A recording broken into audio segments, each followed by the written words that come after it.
Demandez à quelqu'un qui n'a aucun lien traditionnel avec le judaïsme ou avec le christianisme pourquoi il faut étudier l'Ancien Testament. Et la réponse que vous obtiendrez ira sans doute dans l'une des deux directions suivantes. La réponse la plus positive ressemblera peut-être à ceci. L'Ancien Testament est un très vieux livre, mais il faut l'étudier parce qu'il contient encore certaines choses qui sont utiles pour nous aujourd'hui. Quant à la réponse négative, elle ressemblera plutôt à ceci. En fait, l'Ancien Testament est tellement vieux, est tellement déconnecté de notre époque qu'il n'y a aucun intérêt à l'étudier. Or, quand les chrétiens fidèles entendent certaines personnes exprimer ce genre d'avis sur l'Ancien Testament, ils sont naturellement dérangés. En tant que disciples de Jésus, nous croyons que l'Ancien Testament est la parole de Dieu. L'Ancien Testament fait partie des Saintes Écritures que Dieu a inspirées.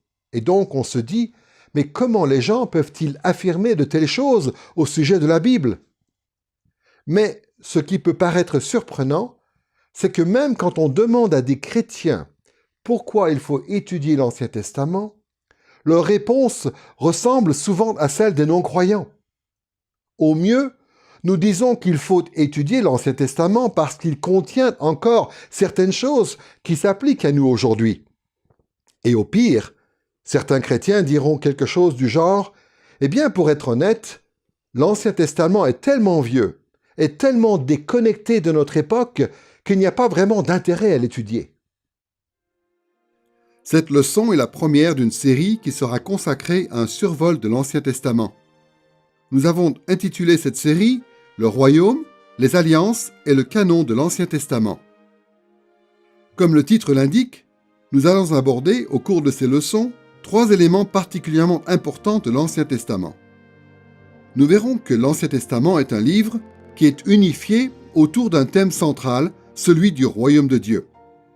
Nous verrons que ce royaume a été administré au cours de l'histoire par le moyen de plusieurs alliances que Dieu a conclues avec son peuple. Et nous verrons que ces alliances ont été appliquées à travers le canon de l'Ancien Testament aux besoins spécifiques du peuple de Dieu à des moments précis de son histoire. Nous avons intitulé cette première leçon « Pourquoi étudier l'Ancien Testament ?» Avant de nous intéresser plus directement au royaume, aux alliances et au canon de l'Ancien Testament, nous devons aborder cette question préliminaire qui concerne l'importance et la pertinence de l'Ancien Testament. Le fait est que beaucoup de chrétiens bien intentionnés ne croient tout simplement pas que l'Ancien Testament mérite beaucoup d'attention. Dans cette leçon, nous allons réfléchir à 3 raisons pour lesquelles il est important d'étudier l'Ancien Testament. D'abord, nous verrons que la distance qui nous sépare de l'Ancien Testament rend ces textes difficiles à appréhender. Ensuite, nous examinerons la pertinence de l'Ancien Testament pour notre époque. Et troisièmement, nous parlerons, sous différents aspects, de l'application que nous pouvons faire de l'Ancien Testament à notre vie présente. Commençons par la distance qui nous sépare de l'Ancien Testament et qui nous semble parfois très grande. Au fil des ans, je me suis rendu compte que de nombreux étudiants passaient par une évolution identique, voire même prévisible, quand ils se mettaient à étudier l'Ancien Testament. Dans l'enfance ou quand on vient tout juste de devenir chrétien, on nous dit que l'Ancien Testament est la parole infaillible de Dieu. Cette affirmation nous conduit souvent à supposer que l'Ancien Testament ne contient par conséquent que des enseignements qui sont faciles à appliquer à la vie chrétienne. Et du moment qu'on ne parle que de sujets généraux, comme la sainteté de Dieu, ou l'espérance d'Israël, ou les commandements tels que « tu ne déroberas point »,« tu ne commettras point de meurtre », on a l'impression d'être en territoire connu. Mais il se passe quelque chose quand on commence à étudier l'Ancien Testament de manière plus approfondie. Quand on commence à s'y intéresser plus en détail, on découvre que beaucoup de parties de l'Ancien Testament concernent des sujets qui ne nous sont pas du tout familiers. En fait, plus on lit l'Ancien Testament, plus cela nous est difficile de nous y sentir à l'aise.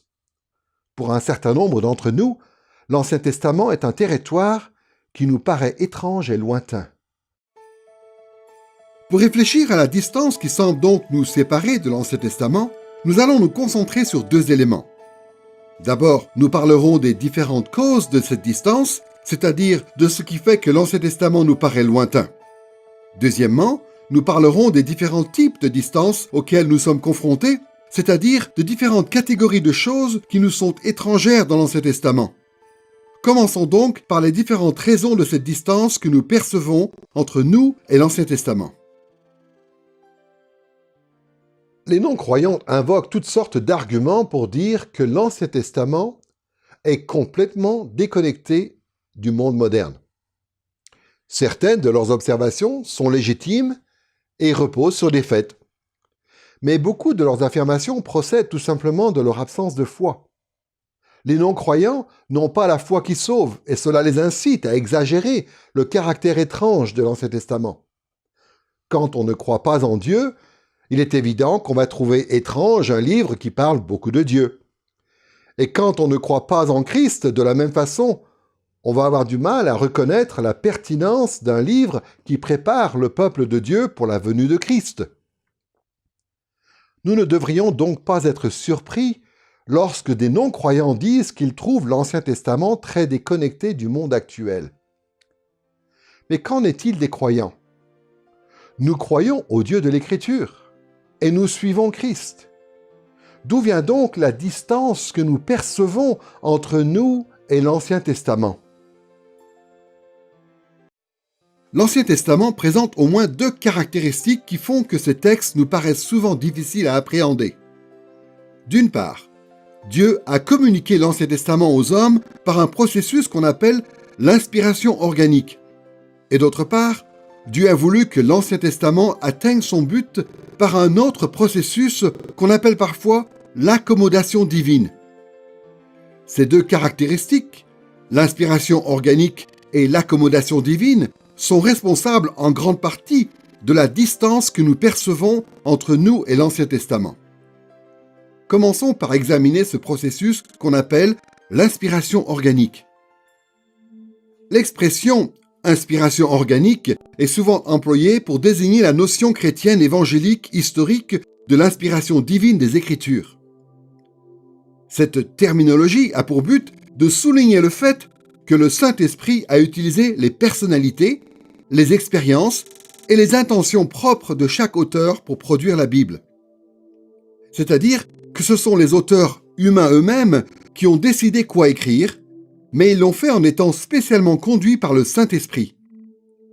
La Bible ne résulte pas d'une inspiration mécanique où Dieu aurait utilisé des auteurs humains uniquement comme des relais passifs, chargés de transmettre de l'information. Et la Bible n'a pas non plus été inspirée de façon romantique, comme si tout ce que Dieu avait fait, c'était inciter les auteurs bibliques à faire de grands discours sur la religion. En fait, Dieu a contrôlé méticuleusement le contenu de l'Écriture, de telle sorte que ces textes sont sans erreur et qu'on peut les désigner avec raison comme étant la parole de Dieu. Mais Dieu a fait cela à travers un processus qui a sollicité et qui a intégré les personnes individuelles et les intentions de chaque auteur. Prenez par exemple la façon dont l'apôtre Pierre parle des épîtres de Paul dans 2 Pierre chapitre 3 versets 15 et 16. Voici ce qu'il dit. « Considérez que la patience de notre Seigneur est votre salut, comme notre bien-aimé frère Paul vous l'a aussi écrit selon la sagesse qui lui a été donnée. C'est ce qu'il fait dans toutes les lettres où il parle de ces sujets, où se trouvent des passages difficiles à comprendre, dont les personnes ignorantes et mal affermies tordent le sens, comme elles le font du reste des Écritures pour leur propre perdition. » Dans ce passage, l'apôtre Pierre confirme le fait que les lettres de Paul ont été écrites selon la sagesse qui lui a été donnée par Dieu. Autrement dit, les lettres de Paul ont été inspirées par l'Esprit de Dieu, de sorte qu'en fin de compte, ces lettres n'étaient pas de simples écrits humains, mais des écrits qui provenaient de Dieu. En même temps, Pierre dit aussi que la personnalité de Paul transparaît dans ses épîtres. Notez bien ce qu'il dit. Paul a écrit selon la sagesse qui lui a été donnée, sous-entendu par Dieu. Mais ces saintes écritures sont quand même des lettres de Paul. On peut donc voir que pour l'apôtre Pierre, ces épîtres étaient le fruit d'un processus qui impliquait à la fois Dieu et Paul, leur auteur humain. Cette même perspective s'applique à l'Ancien Testament. C'est la raison pour laquelle la loi de l'Ancien Testament n'est pas seulement appelée la loi de Dieu, mais aussi la loi de Moïse. C'est Dieu qui l'a donnée, mais par Moïse. C'est aussi la raison pour laquelle beaucoup de psaumes sont appelés les psaumes de David. En fin de compte, c'est Dieu qui est l'auteur de l'Ancien Testament, mais il a utilisé des hommes pour écrire les livres qui le composent. Et ces hommes l'ont fait d'une manière qui reflète leur personnalité, leurs intentions et leur situation propre. Il n'est pas difficile de comprendre pourquoi le fait que l'Ancien Testament ait été écrit par des auteurs humains crée une certaine distance entre nous et ces textes. Tous les auteurs de l'Ancien Testament appartiennent eux-mêmes à un monde ancien. Ils sont tous issus du Proche-Orient ancien et naturellement, ils réfléchissent et ils écrivent comme les gens de cette époque. De même, puisque ces auteurs ont vécu avant la venue de Christ, ils n'avaient pas la théologie chrétienne pleinement développée que nous avons aujourd'hui. Par conséquent, lorsque vous et moi étudions l'Ancien Testament, nous nous rendons compte rapidement que le monde de l'Ancien Testament est très différent du nôtre. Et pour cette raison, l'Ancien Testament nous semble parfois étrange et lointain. Mais il n'y a pas que l'inspiration organique qui rend le texte de l'Ancien Testament difficile à appréhender. Il y a aussi ce que l'on appelle l'accommodation divine. Ce concept d'accommodation est employé par les théologiens pour désigner le fait que Dieu se révèle aux hommes par le moyen d'un langage humain limité. En fin de compte, Dieu est incompréhensible. Et c'est pourquoi, lorsqu'il se fait connaître, il s'abaisse en quelque sorte et consent à nous parler dans un langage qui nous est intelligible. Autrement, nous serions incapables de comprendre la moindre révélation de Dieu. Souvenons-nous de ces paroles bien connues que nous trouvons dans Ésaïe chapitre 55, versets 8 et 9. « Car mes pensées ne sont pas vos pensées, et vos voix ne sont pas mes voix, oracle de l'Éternel. Autant les cieux sont élevés au-dessus de la terre, autant mes voix sont élevées au-dessus de vos voix, et mes pensées au-dessus de vos pensées. » Dieu est tellement transcendant, c'est-à-dire qu'il dépasse si infiniment nos limites humaines, qu'il a accommodé à nos capacités toute révélation qu'il a jamais voulu nous communiquer, de sorte qu'il y a toujours eu des êtres humains capables de comprendre et de suivre ce que Dieu a révélé. Il est important d'ajouter à ce stade que dans l'Ancien Testament, Dieu ne s'est pas seulement accommodé à l'humanité en général. C'est vrai qu'il s'est exprimé dans un langage humain, de façon à être compris par des êtres humains limités. Mais il a voulu appliquer les différents textes de l'Ancien Testament aux situations historiques spécifiques, auxquelles le peuple juif, qui vivait dans le contexte du Proche-Orient ancien, était confronté. Dieu a rendu les Écritures compréhensibles d'abord aux Israélites de cette époque. Et donc, puisque les premiers destinataires de l'Ancien Testament étaient les Juifs du Proche-Orient ancien, Dieu a fait en sorte que l'Ancien Testament soit écrit en hébreu et en araméen. Dieu a gravé les 10 commandements sur des pierres, parce que telle était la norme internationale pour la rédaction de documents importants. Et les styles littéraires que l'on trouve dans l'Ancien Testament, qu'il s'agisse de récits narratifs, de poésie, de littérature de sagesse ou de loi, sont ceux de cette époque, afin que le peuple de Dieu qui vivait dans ce contexte puisse comprendre ce que Dieu lui disait. Par conséquent, lorsque vous et moi étudions l'Ancien Testament, nous sommes constamment placés devant le fait que ces textes ont été écrits pour des gens qui étaient très différents de nous. Ils ont été écrits de façon à être adaptés aux capacités et aux besoins des Israélites du Proche-Orient ancien. On peut donc dire que si les Écritures de l'Ancien Testament nous paraissent souvent être un territoire étrange et lointain, c'est en raison de leur inspiration organique d'une part, et d'autre part en raison du fait qu'elles s'accommodent à leurs premiers destinataires, c'est-à-dire aux Israélites du monde ancien. Les auteurs de l'Ancien Testament, tout comme les destinataires de l'Ancien Testament, vivaient à une époque lointaine et très différente de la nôtre. Voilà ce qui explique la distance qui nous sépare de l'Ancien Testament une distance qui nous semble parfois très grande. Nous avons donc parlé des différentes causes de la distance qui nous sépare apparemment de l'Ancien Testament. Maintenant, nous allons parler des différents types de distances auxquelles nous sommes confrontés dans l'Ancien Testament. Quel genre de choses nous semblent étranges dans l'Ancien Testament?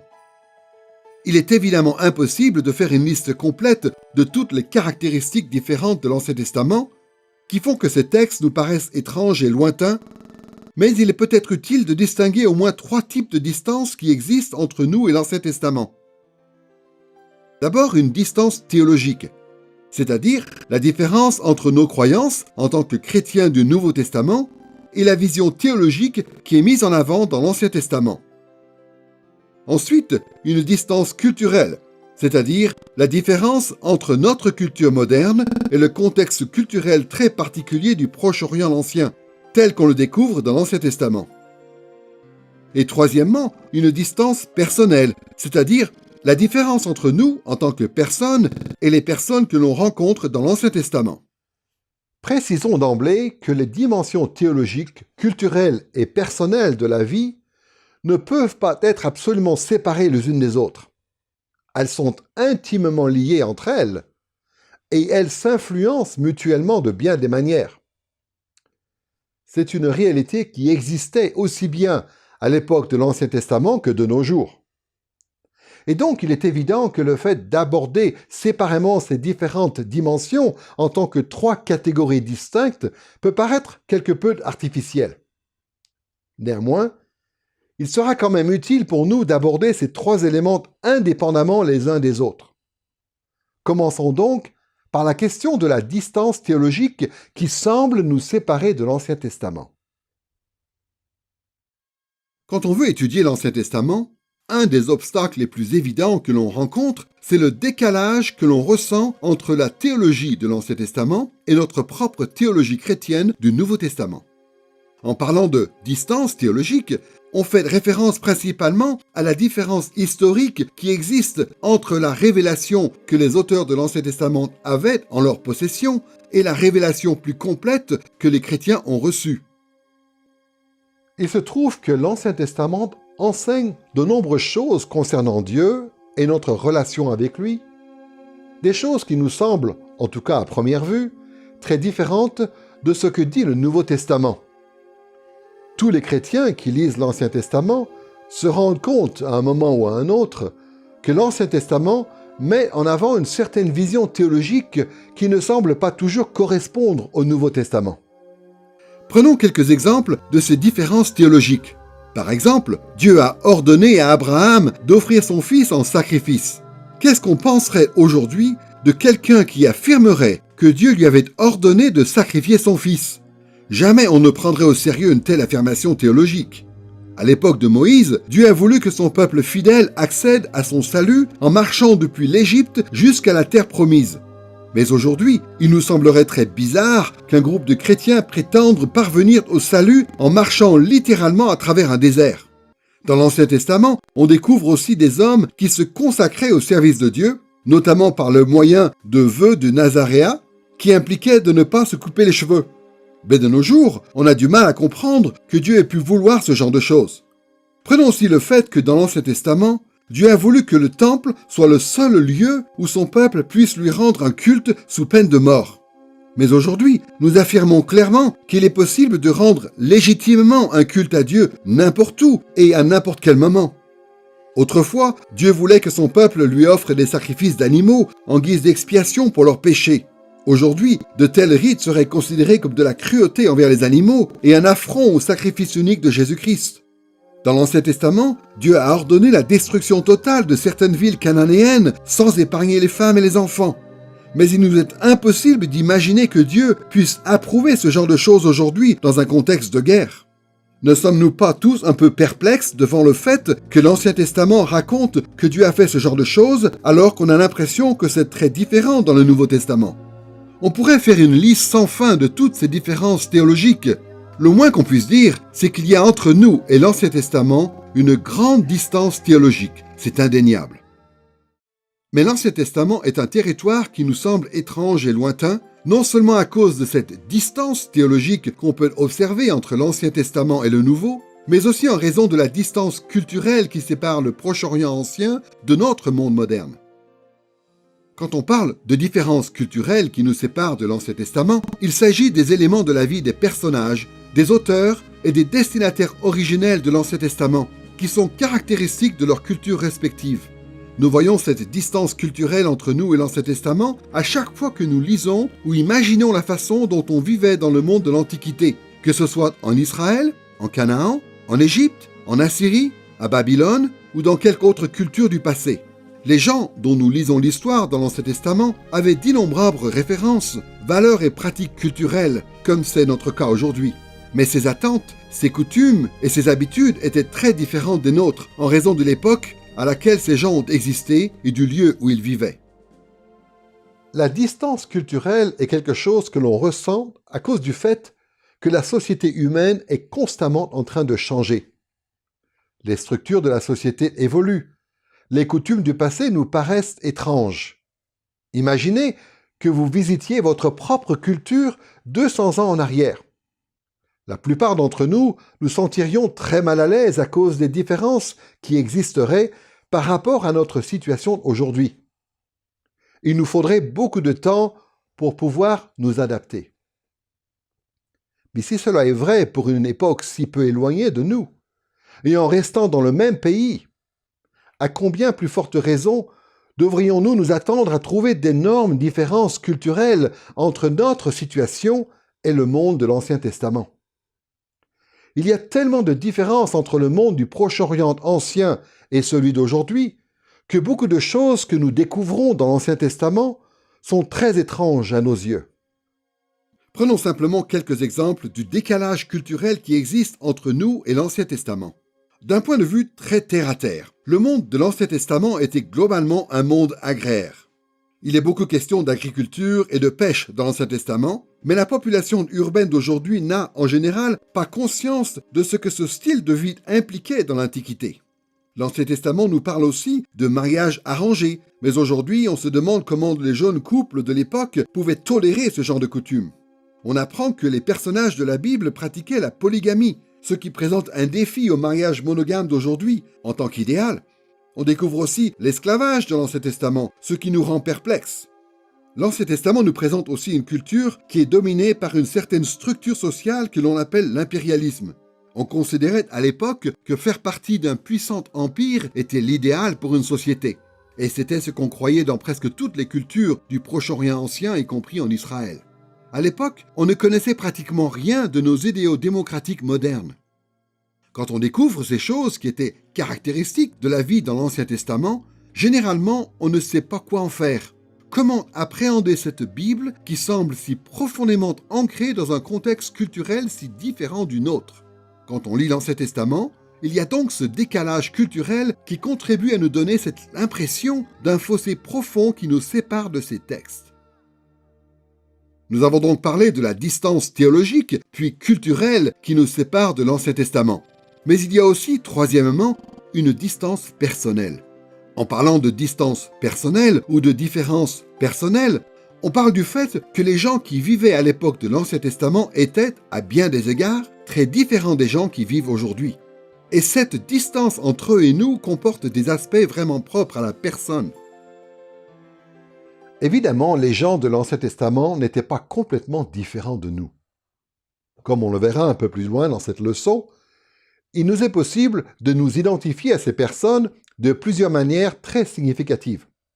Mais en même temps, ces gens avaient une mentalité remarquablement différente de la nôtre. Et cela ne devrait pas nous surprendre. Après tout, leur façon de penser était naturellement conditionnée par le contexte théologique et culturel dans lequel ils vivaient. D'une part, il faut considérer le fait que beaucoup de gens dans l'Ancien Testament ont vécu des expériences spirituelles complètement différentes de celles qu'on vit aujourd'hui. Certains ont eu des visions du ciel et ont entendu de leurs oreilles la voix de Dieu. Certains ont lutté physiquement avec des êtres célestes. Maintenant, posez-vous la question. En quoi seriez-vous différent si vous aviez vécu ce genre d'expérience spirituelle? Quel genre de personne seriez-vous aujourd'hui si vous aviez des visions inspirées par Dieu, si vous entendiez sa voix ou si vous luttiez avec des êtres venus du ciel? Vous pouvez imaginer sans difficulté que de telles expériences, si vous les viviez aujourd'hui, vous transformeraient complètement. En prenant conscience de cela, nous pouvons plus facilement voir que nous sommes très différents de ces personnages de l'Ancien Testament qui ont connu de telles manifestations de Dieu. D'autre part, il faut considérer la façon dont l'influence de la culture nous a façonnés pour faire de nous les personnes que nous sommes. Dans l'Ancien Testament, les gens remplissaient des fonctions culturelles qui ne sont pas du tout familières. Il y avait des rois, des reines, des paysans, des esclaves. Les gens dans l'Ancien Testament subissaient les horreurs spécifiques de la guerre dans l'Antiquité et ils étaient souvent menacés par la famine et la maladie. On découvre l'histoire d'un jeune homme qui se présente courageusement devant un géant pour le combattre, ou celle d'une jeune femme qui mène une armée à la bataille. Il y a les cris désespérés des esclaves en Égypte. Nous ne sommes pas très nombreux aujourd'hui à faire l'expérience de ces types de situations et par conséquent, il nous est difficile de comprendre la façon dont les gens réfléchissent et ce qu'ils ressentent quand ils vivent ce genre de choses. Donc, en abordant cette étude, il faut que nous soyons prêts à reconnaître que l'Ancien Testament va nous paraître, à bien des égards, plutôt déconnecté de notre situation actuelle. Cette partie-là de la Bible n'a pas été écrite à notre époque, et le résultat, c'est que nous allons déceler de nombreuses différences au niveau théologique, culturel ou personnel entre ces textes et notre propre situation. Nous avons donc pu réfléchir à la distance qui nous séparait de l'Ancien Testament, à ses différentes causes et à ses différents types. Maintenant, nous passons à la question de la pertinence de l'Ancien Testament pour notre vie. Pourquoi devrait-on s'attendre à ce qu'un livre si ancien et si éloigné de notre situation actuelle ait des choses à dire qui soient utiles pour nous aujourd'hui? Il y a sans doute beaucoup de réponses que l'on pourrait apporter à cette question, mais la plus importante est celle-ci. Nous devons nous attendre à ce que l'Ancien Testament soit pertinent pour notre vie parce que c'est ce que nous enseigne le Nouveau Testament. Malheureusement, s'il y a un enseignement du Nouveau Testament qui a été mal compris, c'est bien celui-ci.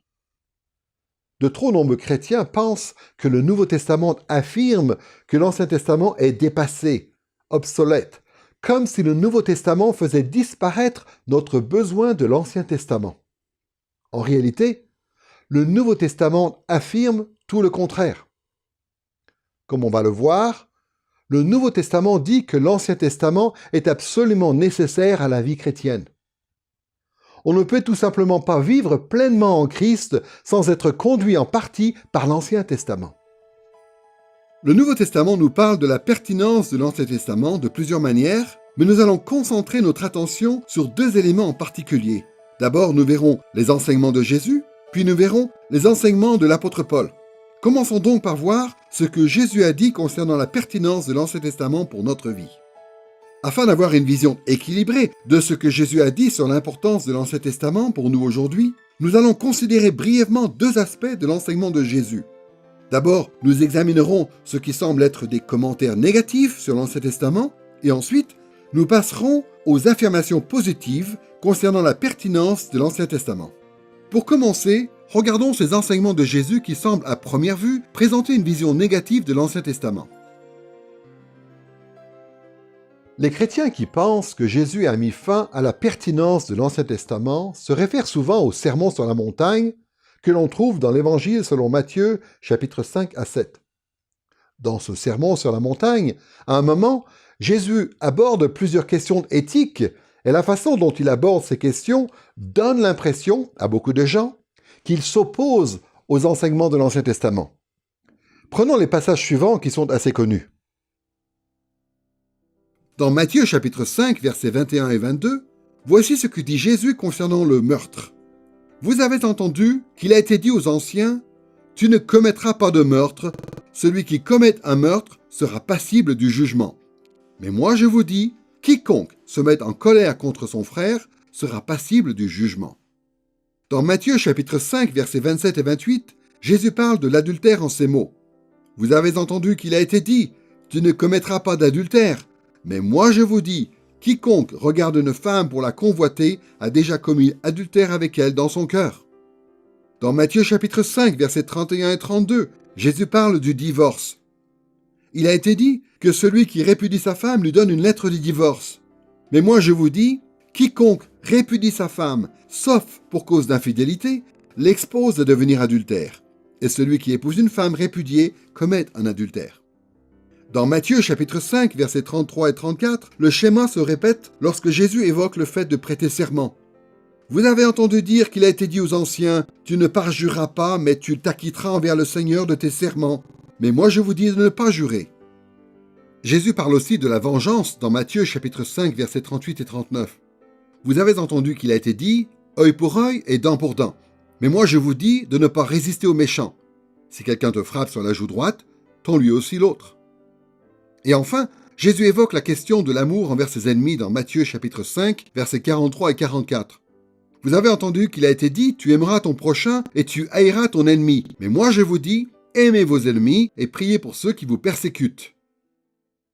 Bien sûr, tous les chrétiens devraient être d'accord sur le fait que Jésus est la révélation suprême que Dieu a envoyée aux hommes, et que l'enseignement de Jésus est plus complet que l'enseignement de l'Ancien Testament. L'enseignement de Jésus pénètre au cœur et revêt une plénitude jamais atteinte dans l'Ancien Testament. Malheureusement, beaucoup de chrétiens lisent ces versets et s'imaginent que l'enseignement de Jésus sur le meurtre, sur l'adultère, sur le divorce, sur les serments, sur la vengeance et sur l'amour envers ses ennemis contredit l'enseignement de l'Ancien Testament. Leur raisonnement est souvent le suivant. Ils disent que l'Ancien Testament parle du meurtre comme étant quelque chose de mal, tandis que Jésus, lui, veut attirer l'attention sur le cœur rempli de haine. L'Ancien Testament interdit l'adultère physique, mais Jésus va plus loin et parle plutôt de l'adultère du cœur. Concernant le divorce, beaucoup de gens pensent que l'Ancien Testament autorise le divorce pour des motifs divers et que Jésus réfute cet enseignement de l'Ancien Testament en insistant sur le fait que seule l'immoralité sexuelle est une raison légitime pour divorcer. Concernant les serments, ils disent que l'Ancien Testament enseigne à ne pas rompre un serment, mais que Jésus enseigne à ne jamais faire de serment. Souvent, ceux qui interprètent de cette manière le sermon sur la montagne pensent aussi que l'Ancien Testament approuve un genre de vengeance personnelle, œil pour œil et dent pour dent, alors que Jésus enseigne plutôt le pardon. Ils supposent que l'Ancien Testament dit qu'il faut aimer son prochain et haïr son ennemi, tandis que Jésus modifie ce commandement en disant qu'il faut aussi aimer son ennemi. Si cette interprétation des paroles de Jésus s'approche un tant soit peu de la vérité, alors en effet, il y a des raisons de croire que Jésus est venu libérer ses disciples des règles éthiques de l'Ancien Testament. Mais en fait, quand on regarde d'un peu plus près ce que Jésus dit dans Matthieu chapitre 5, on découvre que cette vision des choses est loin d'être adéquate. Bien que la révélation qu'apporte Jésus soit meilleure que celle de l'Ancien Testament, à aucun moment, Jésus ne contredit l'enseignement de l'Ancien Testament. Son but est au contraire de confirmer l'Ancien Testament en réfutant certaines interprétations courantes de l'époque qui étaient erronées. Pour bien comprendre ce que dit Jésus, il faut d'abord comprendre que dans Matthieu chapitre 5, Jésus ne contredit pas l'Ancien Testament. Il corrige plutôt la façon dont les scribes et les pharisiens interprétaient l'Ancien Testament. À l'époque de Jésus, il y avait peu de gens, en fait, qui avaient accès directement à la Bible. Par conséquent, les gens ordinaires en Israël se fiaient beaucoup à ce que les responsables religieux leur enseignaient. Comme on va le voir, lorsque Jésus établit tous les contrastes qu'on vient de voir dans Matthieu chapitre 5, son but est d'opposer son propre enseignement, qui est conforme à l'Ancien Testament, avec les traditions des scribes et des pharisiens, que ceux-ci avaient ajoutées à l'Ancien Testament. Il y a plusieurs détails dans le texte qui le prouvent. D'abord, il faut remarquer que Jésus parle de choses qui ont été dites et entendues. Autrement dit, ce qui fait l'objet du discours de Jésus, ce sont des traditions orales plutôt que l'Ancien Testament lui-même. Lorsque Jésus et les autres personnages du Nouveau Testament font référence à l'Ancien Testament, ils parlent de ce qui a été écrit ou lu. Et nulle part dans le Nouveau Testament, Jésus ne réfute un enseignement qui est présenté de cette manière. Alors que dans le Sermon sur la montagne, il contredit quelque chose qui a été dit et quelque chose que le peuple a entendu. Tout simplement, Jésus dresse un contraste entre ce que les scribes et les pharisiens disent et ce que lui-même dit. Jésus n'est pas en train d'exprimer un désaccord avec l'enseignement de l'Ancien Testament, mais avec les traditions orales qui étaient défendues par d'autres personnes qui enseignaient en Israël. Voilà pourquoi il se réfère sans cesse à ce qui a été dit et non pas à ce qui a été écrit. En comprenant cela, nous pouvons examiner d'un peu plus près ce que Jésus dit concernant ces interprétations orales de l'Ancien Testament. Reprenons les différents contrastes que Jésus dresse. Concernant la question du meurtre, beaucoup de gens pensent que Jésus a étendu l'interdiction du meurtre pour y inclure la haine d'autrui, mais en réalité, il faut bien comprendre que l'Ancien Testament, déjà, ne condamnait pas seulement le meurtre, mais aussi la discorde au sein du peuple de Dieu. L'Ancien Testament exprime bien cet idéal de paix et d'harmonie au sein du peuple de Dieu dans le psaume 133, verset 1. « Voici qu'il est bon, qu'il est agréable pour des frères d'habiter unis ensemble. » À l'époque de Jésus, la tradition populaire excusait les disputes tant qu'elles ne conduisaient pas au meurtre. Mais Jésus réfute ce faux enseignement en rappelant quelles sont les véritables exigences de l'Ancien Testament. Et il le fait en associant ces deux interdictions, celle du meurtre et celle de la haine à l'encontre d'autrui.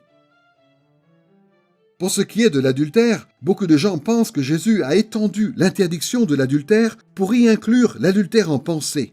Mais encore une fois, il n'est pas difficile de constater que Jésus ne réfute pas l'Ancien Testament ni n'augmente ses exigences.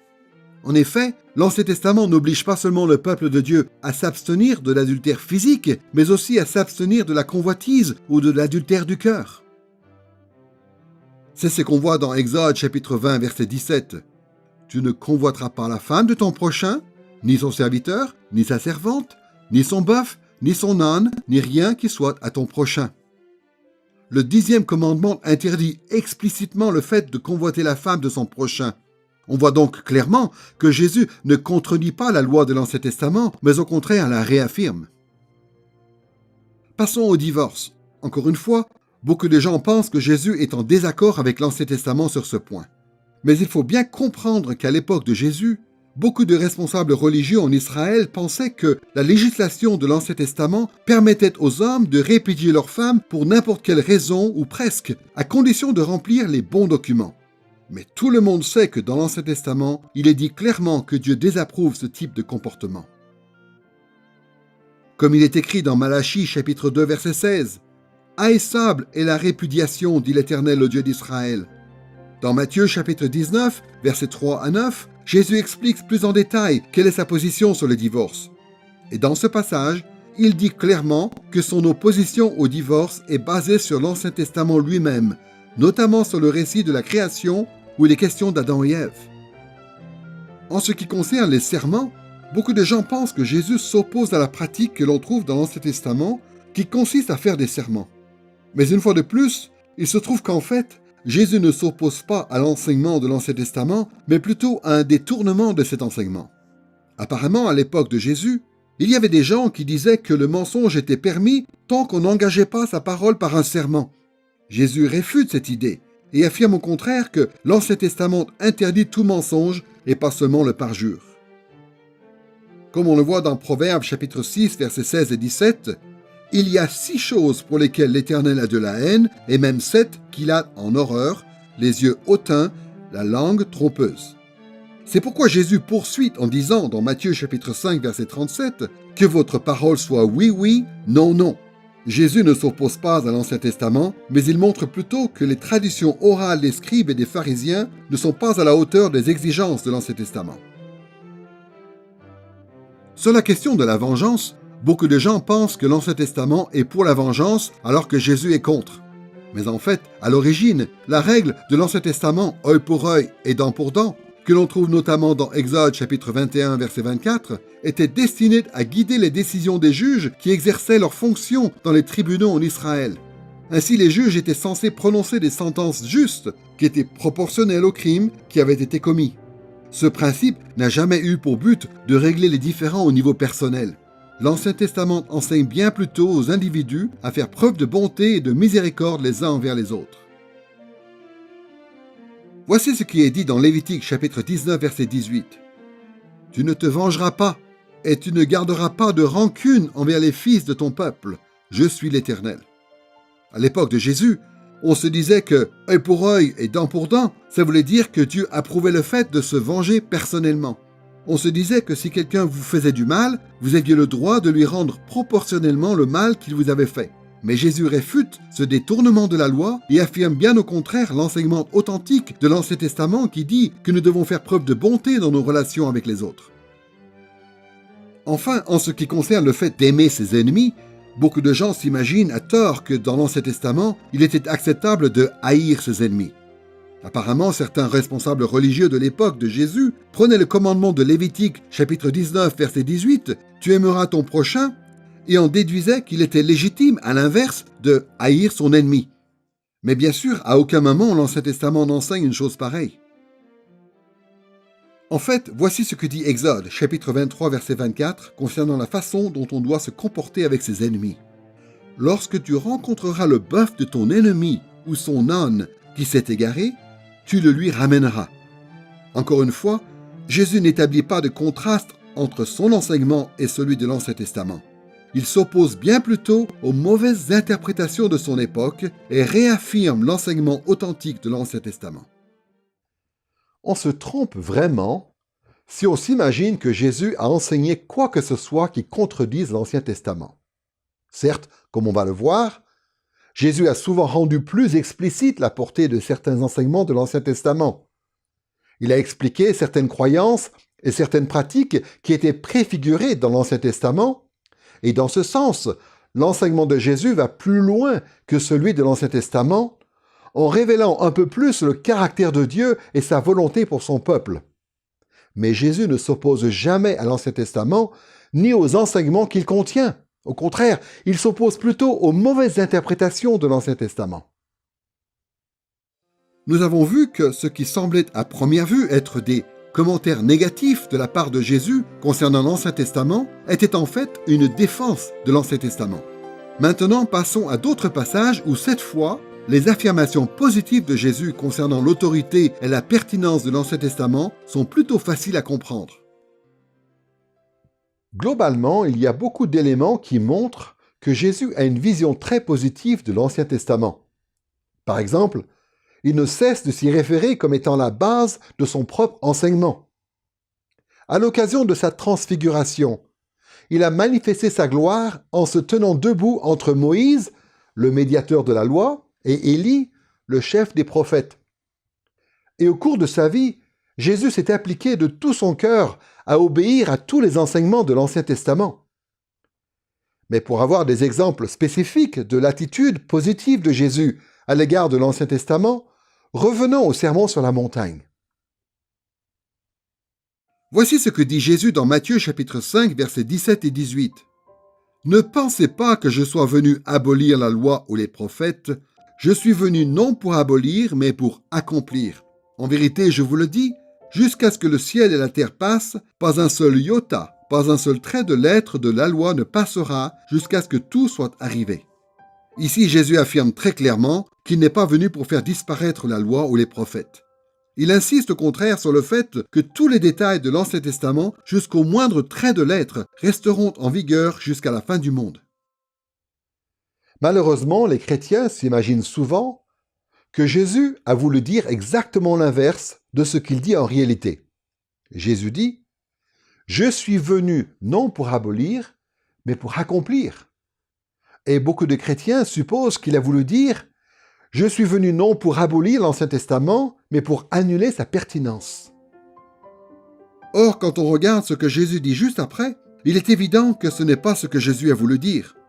Dans Matthieu chapitre 5, verset 19, il dit « Celui donc qui violera l'un de ses plus petits commandements et qui enseignera aux hommes à faire de même, sera appelé le plus petit dans le royaume des cieux. Mais celui qui les mettra en pratique et qui les enseignera, celui-là sera grand dans le royaume des cieux. » Notez bien ce que dit Jésus ici. Si des gens n'observent pas ou enseignent à d'autres à ne pas observer, même le moindre des commandements, ils seront les plus petits dans le royaume des cieux. Jésus savait que les scribes et les pharisiens avaient une approche très sélective de l'Ancien Testament. Et donc Jésus insiste sur le fait que ses disciples doivent croire et suivre tout l'Ancien Testament jusque dans ses moindres détails et pas seulement certaines parties soigneusement sélectionnées. Jésus veut que ses disciples se soumettent entièrement aux Écritures de l'Ancien Testament. En fait, Jésus insiste tellement sur l'autorité de l'Ancien Testament qu'il dit que l'on ne peut espérer une destinée meilleure que celle des scribes et des pharisiens que si l'on se soumet à tout l'Ancien Testament. Voici comment Jésus en parle dans Matthieu chapitre 5, verset 20. « Car je vous le dis, si votre justice n'est pas supérieure à celle des scribes et des pharisiens, vous n'entrerez point dans le royaume des cieux. » Ce que dit Jésus dans ce passage soulève évidemment toutes sortes de questions pratiques. Se soumettre aux enseignements de l'Ancien Testament, qu'est-ce que ça veut dire aujourd'hui? Comment les chrétiens doivent-ils s'y prendre de nos jours pour obéir à tous les commandements de l'Ancien Testament? Ce sont des questions importantes que nous allons traiter dans le cadre de cette série de leçons. Mais pour l'heure, il suffit de retenir un principe de base que Jésus a formulé très explicitement. Jésus appelle ceux qui le suivent à considérer l'Ancien Testament comme faisant autorité en tant que parole de Dieu.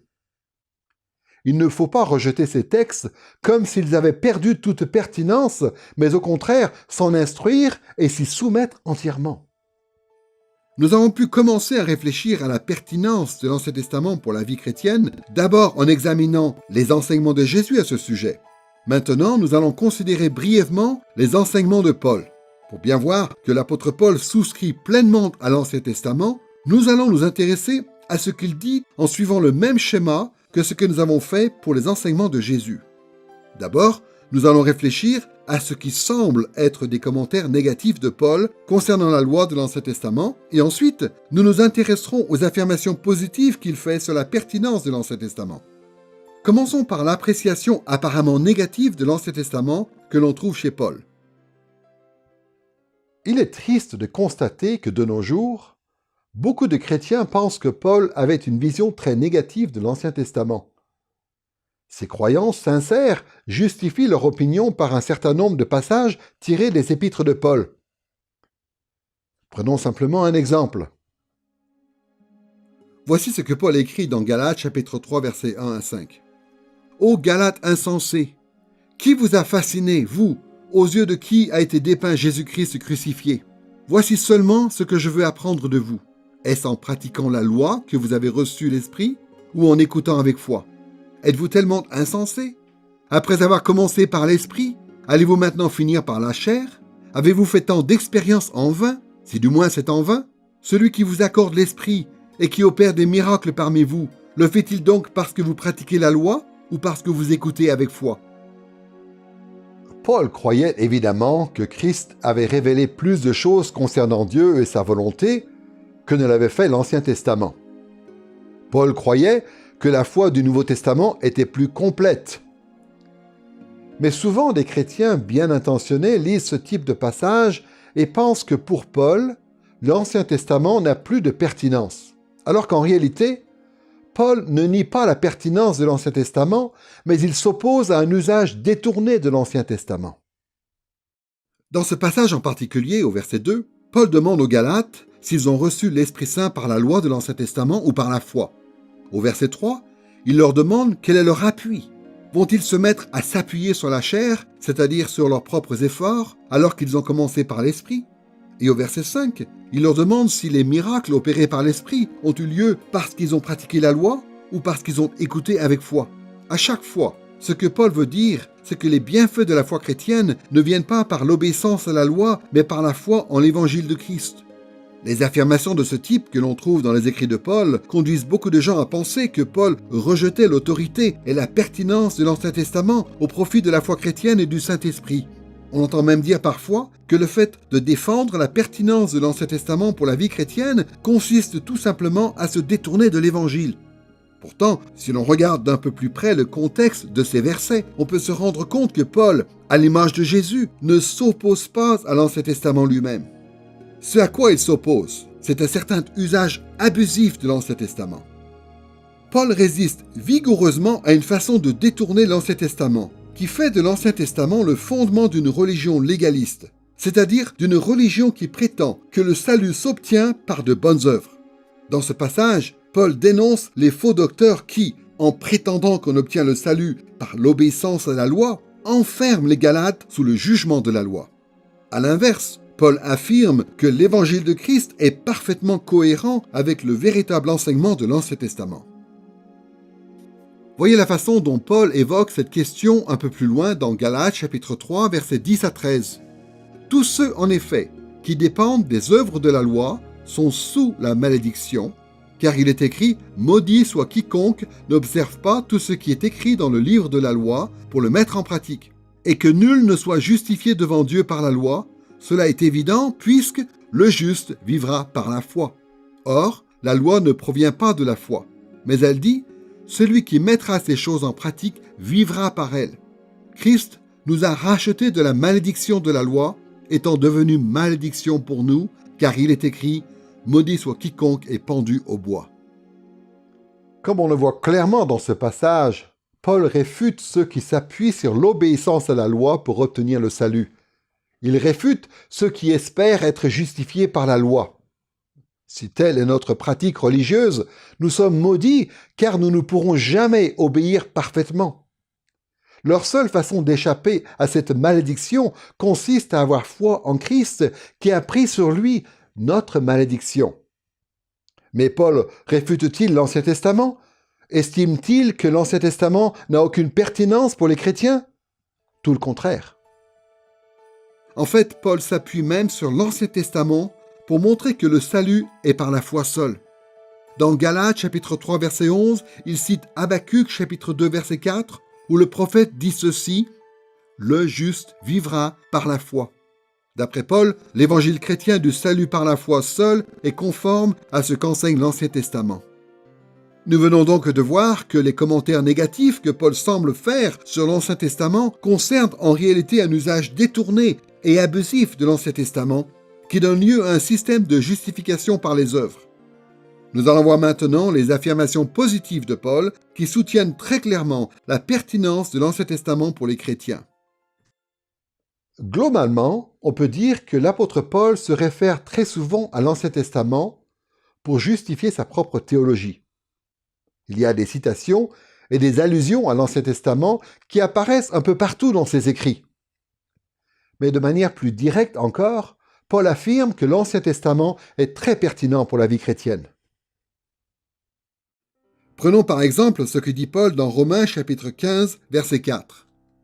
« Or, tout ce qui a été écrit d'avance l'a été pour notre instruction, afin que, par la patience et par la consolation que donnent les Écritures, nous possédions l'espérance. » D'après ce passage, l'Ancien Testament a un rôle essentiel par rapport au fait d'acquérir l'espérance chrétienne et de persévérer dans cette espérance. En étudiant les histoires, les psaumes, les promesses et les jugements que contient l'Ancien Testament, notre espérance en Christ s'affermit. Mais le passage où Paul affirme la pertinence de l'Ancien Testament le plus clairement et le plus vigoureusement se trouve sans doute dans 2 Timothée chapitre 3, versets 16 et 17. « Toute écriture est inspirée de Dieu et utile pour enseigner, pour convaincre, pour redresser, pour éduquer dans la justice, afin que l'homme de Dieu soit adapté et préparé à toute œuvre bonne. » La plupart des chrétiens connaissent ce verset, mais bien souvent, on s'imagine que l'expression « toute écriture » désigne le Nouveau Testament. Sans doute que cette affirmation de Paul a des implications en ce qui concerne notre appréciation du Nouveau Testament, mais en tout cas, lorsque Paul utilise à d'autres moments ce terme « d'écriture » dans sa correspondance avec Timothée, il fait principalement allusion à l'Ancien Testament. Voici donc tous les merveilleux bienfaits que nous pouvons recevoir de l'Ancien Testament. L'Ancien Testament nous enseigne, nous convainc, nous redresse et nous éduque dans la justice, afin que nous pratiquions toutes sortes d'œuvres bonnes.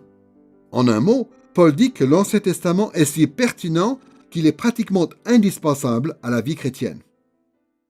Donc, au moment où nous nous apprêtons à étudier l'Ancien Testament, il nous faut non seulement reconnaître la distance qui nous sépare de ces textes, mais il nous faut aussi reconnaître que le Nouveau Testament nous appelle à considérer ces textes comme étant très pertinents pour notre vie aujourd'hui. Étudier l'Ancien Testament, ce n'est pas perdre son temps à étudier quelque chose qui n'a rien à nous apporter.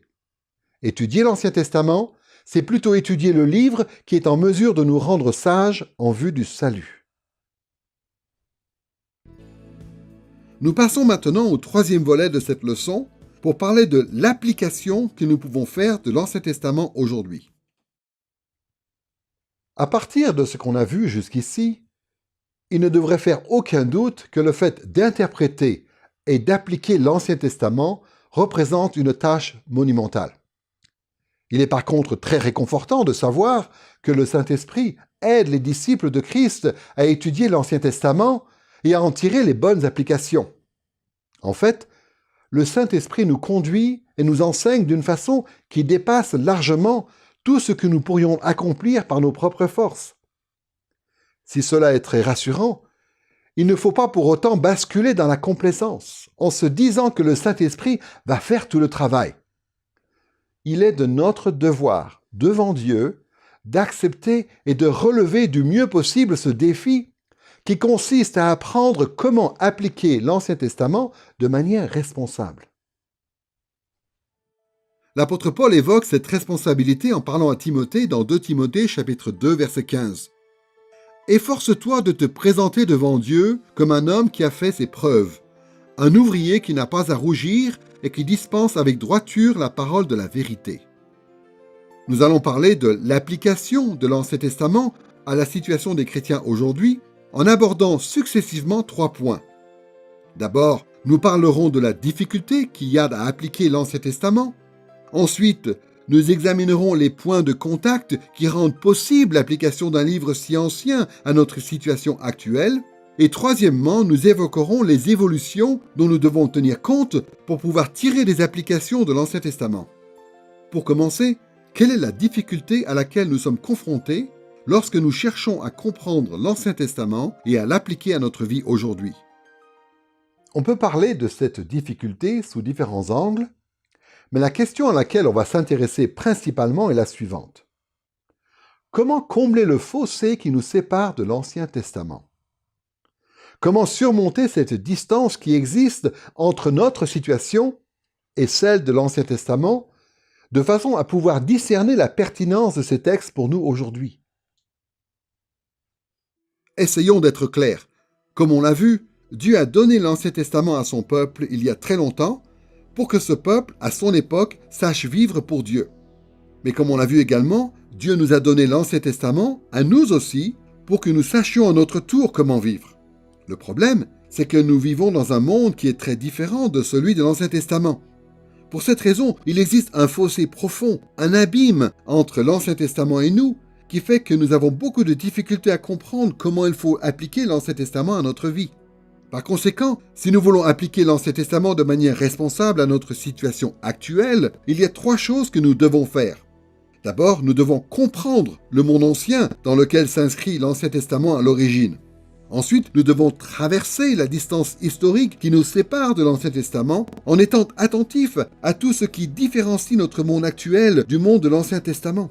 Et troisièmement, nous devons prendre les choses que nous enseigne l'Ancien Testament et leur faire traverser ce fossé pour ensuite les appliquer à notre situation et à celle de nos contemporains. Voici comment l'apôtre Paul évoque cette question de l'application de l'Ancien Testament dans 1 Corinthiens chapitre 10 verset 11. Il dit ceci concernant les récits de l'Ancien Testament qui rapportent l'exode des Israélites depuis l'Égypte. « Cela leur est arrivé à titre d'exemple et fut écrit pour nous avertir, nous pour qui la fin des siècles est arrivée. » Ici, Paul dit au moins 3 choses qui sont importantes pour nous.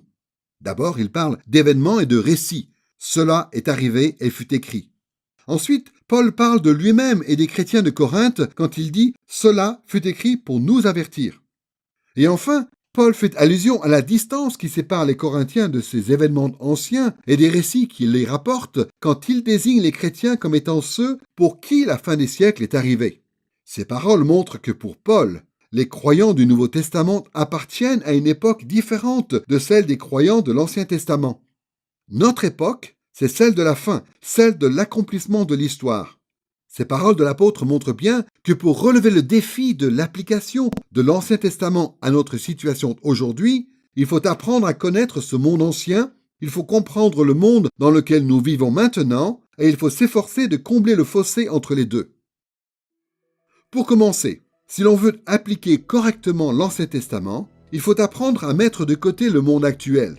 L'Ancien Testament doit d'abord être interprété à la lumière de lui-même. Évidemment, personne n'est capable de faire cela parfaitement. Il nous est impossible de nous détacher complètement de nos présupposés modernes. Et pourtant, nous savons bien qu'il y a une différence entre le fait de lire un livre ancien, comme s'il avait été écrit directement pour nous, et le fait de chercher sincèrement à replacer ce livre dans son contexte historique. Tous ceux qui veulent étudier sérieusement l'Ancien Testament doivent impérativement prendre conscience du fait que ce livre, qui fait l'objet de leur lecture et de leur interprétation, a été composé spécifiquement pour des gens qui ont vécu il y a plusieurs milliers d'années. Quand nous lisons l'Ancien Testament, il nous faut impérativement reconnaître que Dieu et les auteurs qu'il a inspirés parlaient à des gens qui ont vécu à une autre époque. C'est pourquoi, à un moment donné, il faut forcément que nous nous posions la question de savoir ce que ces textes voulaient dire à l'origine. Le sens originel de tel ou tel passage de l'Ancien Testament, c'est cela qui fixait initialement la portée de ce que Dieu voulait communiquer aux membres de son peuple par l'Ancien Testament. Quelles étaient leurs priorités? Quelles étaient leurs croyances? Quelle était leur situation? Quelle était leur compréhension de ce passage? Au cours des leçons qui vont suivre dans cette série, nous apprendrons à lire l'Ancien Testament en tenant compte du contexte d'origine de ses auteurs et de ses destinataires. Mais deuxièmement, pour pouvoir appliquer correctement l'Ancien Testament, il faut aussi examiner attentivement toute la période qui nous sépare de l'Ancien Testament afin d'y voir les liens et les évolutions qui ont pu survenir par rapport à la foi biblique. Comme on le verra, le contenu de l'Ancien Testament s'est développé et a augmenté au fil du temps. Ce n'est pas comme si Dieu avait dit quelque chose à son peuple un jour et qu'il n'avait jamais rien dit de plus sur le sujet ensuite. Au contraire, durant cette longue période historique qui sépare notre époque de l'Ancien Testament, Dieu a ajouté à sa révélation. Une partie de cette révélation est venue dans l'Ancien Testament lui-même, et une autre partie est venue dans le Nouveau Testament. Quoi qu'il en soit, pour pouvoir établir des ponts avec notre situation, il faut tenir compte de tout ce que Dieu a dit. Et troisièmement, pour relever le défi de l'application de l'Ancien Testament, il nous faut tenir ferme la conviction que ces textes ont été écrits en vue d'être utiles aux générations futures. Comme le dit l'apôtre Paul, l'Ancien Testament a été écrit pour nous. Ce constat exige de notre part que nous soyons attentifs aux responsabilités que nous avons en tant que croyants dans le monde actuel. Les besoins du peuple de Dieu aujourd'hui sont, à bien des égards, semblables à ceux du peuple de Dieu autrefois, mais parfois ils sont différents ou inédits. Pour pouvoir appliquer efficacement l'Ancien Testament aujourd'hui, il faut que nous nous connaissions bien nous-mêmes et que nous connaissions bien nos contemporains. Nous avons donc pu parler de la difficulté qu'il y avait à appliquer l'Ancien Testament à notre époque.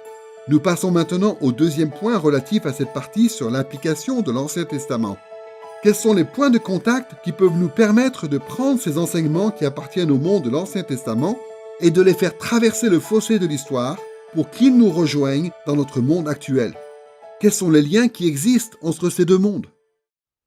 Pour qu'un livre ait une quelconque pertinence dans la vie d'une personne, il faut nécessairement que cette personne puisse, d'une façon ou d'une autre, s'identifier au contenu du livre.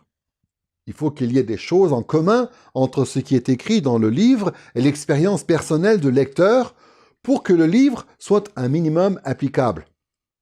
Cela est vrai pour tous les livres, y compris pour l'Ancien Testament. La question qu'il faut donc se poser à ce stade, c'est la suivante. Quels sont les points de contact entre le monde de l'Ancien Testament et notre monde actuel qui font que ces textes sont pertinents et applicables dans notre vie aujourd'hui? On pourrait imaginer plusieurs façons de répertorier les points de contact entre l'Ancien Testament et notre situation actuelle. Mais le plus simple, à mon avis, consiste à relever ces trois choses que nous avons en commun avec ceux qui ont reçu ces textes à l'origine. En l'occurrence, nous avons le même Dieu, nous vivons dans le même monde et nous sommes le même genre de personnes. Prenons ces trois points de contact dans l'ordre. D'abord, en étudiant l'Ancien Testament, n'oublions pas que le Dieu des chrétiens dans le Nouveau Testament est le même Dieu que celui dont il est question dans l'Ancien Testament. Les chrétiens fidèles d'aujourd'hui rendent un culte au Dieu unique, qui est le même Dieu que celui auquel les Israélites fidèles du monde antique rendaient un culte bien avant la naissance de Jésus. Le fait que nous servions le même Dieu constitue un point de contact très important, puisque les Écritures affirment que Dieu est immuable, c'est-à-dire qu'il ne change pas. Il est le même aujourd'hui que dans l'Antiquité. Mais attention, la Bible dit que Dieu est immuable, mais seulement dans un sens précis. L'immuabilité de Dieu, qu'on appelle aussi l'immutabilité, ne signifie pas que Dieu ne fait rien. Il est immuable, mais il n'est pas immobile. La théologie chrétienne traditionnelle affirme en effet qu'il y a 3 façons principales dont Dieu est immuable. Il ne change pas au niveau de son conseil éternel, ni au niveau de ses attributs divins ou de son caractère, ni au niveau de ses promesses. Réfléchissons un peu à ces différentes dimensions de l'immuabilité de Dieu qui font qu'il est le même aujourd'hui qu'à l'époque de l'Ancien Testament. Pour commencer, Dieu est immuable au niveau de son conseil éternel. Ce conseil éternel ne change pas, et la Bible nous dit clairement que tout ce que Dieu a fait et tout ce que Dieu compte faire s'inscrit dans un plan unifié et inaltérable. C'est ce que dit le prophète Ésaïe dans Ésaïe chapitre 46, verset 10. « J'annonce dès le commencement ce qui vient par la suite et longtemps d'avance ce qui n'est pas encore accompli. Je dis, mon projet tiendra bon et j'exécuterai tout ce que je désire. » Au fil de ces leçons, nous allons examiner un peu plus en détail la trajectoire et le but de ce plan éternel. Mais pour l'instant, il suffit de noter que le caractère immuable du plan éternel de Dieu nous montre que son projet dans l'Ancien Testament ne contredit pas son projet dans le Nouveau Testament. Quelles que soient les différences que l'on peut déceler entre les deux, l'Ancien Testament et le Nouveau ne nous présentent pas 2 projets différents, l'un prenant la place de l'autre ou le contradisant. Bien au contraire, l'Ancien Testament et le Nouveau Testament représentent des phases différentes ou des étapes différentes d'un seul plan unifié qui, depuis toujours, fait avancer l'histoire vers un seul but inchangé. Deuxièmement, Dieu est aussi immuable au niveau de ses attributs divins ou de son caractère. Dieu manifeste différents aspects de son caractère à différents moments. Tantôt, il exprime sa miséricorde, tantôt sa colère. Mais son caractère est toujours et a toujours été le même. Sa nature éternelle ne change jamais. Notez la façon dont l'auteur de l'Épître aux Hébreux parle de la nature éternelle de Christ dans Hébreux chapitre 1, versets 10 à 12. « Toi, Seigneur, tu as au commencement fondé la terre, et les cieux sont l'ouvrage de tes mains. Ils périront, mais toi tu demeures. Ils vieilliront tous comme un vêtement, tu les rouleras comme un manteau, et ils seront changés comme un vêtement, mais toi tu restes le même, et tes années ne finiront pas. » Et voici ce qui est écrit dans Jacques chapitre 1, verset 17. « Tout don excellent et tout cadeau parfait viennent d'en haut, du Père des Lumières, chez lequel il n'y a ni changement, ni ombre de variation. » Notre Dieu ne change pas. Au contraire, son caractère reste toujours le même. Malheureusement, de nos jours, un certain nombre de chrétiens doutent de l'immuabilité du caractère de Dieu. Ils s'imaginent que Dieu avait certains attributs au début de la Bible et des attributs différents un peu plus tard. Dr. Richard Pratt raconte l'anecdote suivante. Il cite « Je me souviens du jour où, quand j'avais 6 ans, ma monitrice d'école du dimanche nous a enseigné l'histoire de la prise de Jéricho par Josué. Après avoir fini de nous raconter ce qui s'était passé, elle nous a tous regardés bien dans les yeux et elle a dit « Écoutez les enfants, dans l'Ancien Testament, Dieu était très méchant.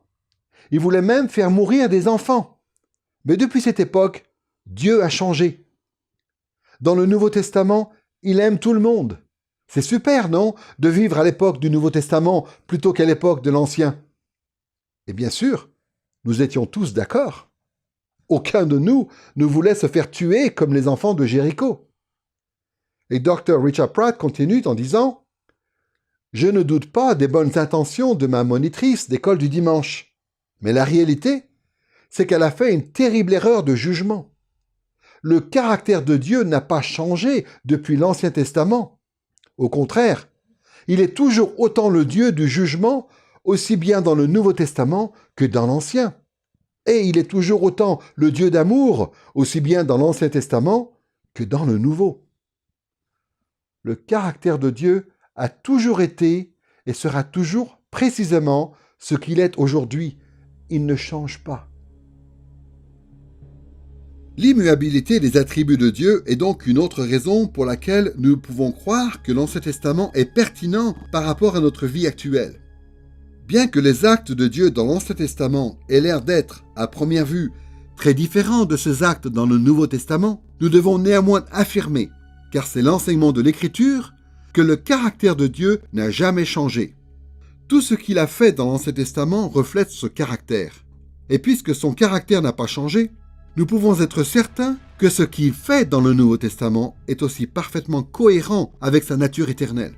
Si les croyants de l'Ancien Testament et ceux du Nouveau Testament ont le même Dieu, avec les mêmes attributs, alors on peut s'attendre à ce qu'il y ait des similitudes entre la relation de Dieu avec les croyants de l'Ancien Testament et sa relation avec les croyants du Nouveau. Ce sont ces similitudes qui, notamment, révèlent la pertinence de l'Ancien Testament pour notre vie. Troisièmement, tout au long de la Bible, on voit aussi que Dieu est immuable au niveau de ses promesses. Il ne fait aucun doute que Dieu va accomplir tout ce qu'il a promis d'accomplir pour son peuple dans le cadre de son alliance. Mais ici aussi, il faut faire attention. Souvent dans l'Écriture, Dieu menace les gens ou leur offre des choses et en fin de compte, il ne réalise pas ce qu'il avait annoncé. Mais il ne faut pas confondre ces menaces ou ces offres avec les promesses de l'alliance. Les promesses de l'alliance sont les choses que Dieu a juré de faire. Et les serments de Dieu sont infaillibles. Comme on le voit dans Hébreux chapitre 6, verset 17, Dieu, voulant donner aux héritiers de la promesse une preuve supplémentaire du caractère immuable de sa décision, intervint par un serment. Dieu est immuable au niveau des alliances qu'il conclut. Dans Genèse chapitre 9, verset 16, Dieu promet qu'à chaque fois qu'il verra l'arc dans la nuée, il se souviendra de son alliance perpétuelle avec Noé, et ainsi, il ne détruira plus jamais le monde par un déluge. À 3 reprises, dans Genèse chapitre 17, Dieu promet que son alliance avec Abraham sera une alliance perpétuelle. Et dans 1 Chronique chapitre 16, versets 15 à 18, David se réfère à l'alliance éternelle que Dieu a conclue avec les patriarches, d'après laquelle il donnerait à Israël la terre promise. Dans 2 Samuel, chapitre 23, verset 5, David dit aussi que Dieu a conclu une alliance éternelle avec lui concernant le fait que le trône d'Israël appartiendrait toujours à sa descendance. Et bien que les péchés d'Israël, de Juda et de la maison de David aient conduit à l'exil, Dieu a malgré cela toujours maintenu son alliance.